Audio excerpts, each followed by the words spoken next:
Alright guys, here's an update. Sorry we didn't video the work getting done. Joe was being lazy. But they took the plastic liner out, unbolted the bed.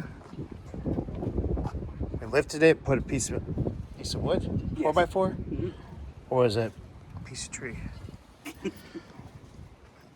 They still had to lower the tank down just a little bit to get the fuel pump out. The fuel pump was actually replaced at one point in 23. Yeah, 2023 it was replaced, brand new. So got the new one in, got everything back together. At first we were scared. We didn't prime the system, so it didn't start.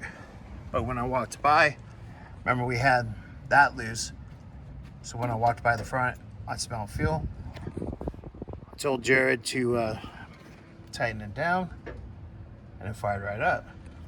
Well, since we replaced the fuel pump, we put a new, what the hell is this thing called again? Oh yeah, fuel pressure regulator. I'm right for it right now. So got that all together. I had Jared take it around the block, bring it back. I looked, make sure nothing was leaking. Everything was good.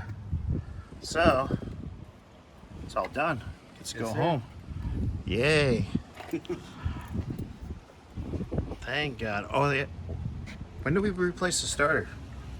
Is that when it first came in? Yeah, when it first came in, oh, we replaced it. That's when, Bobby went kaboom. Damn you, Bobby. But yeah, we've done a lot of work on this thing.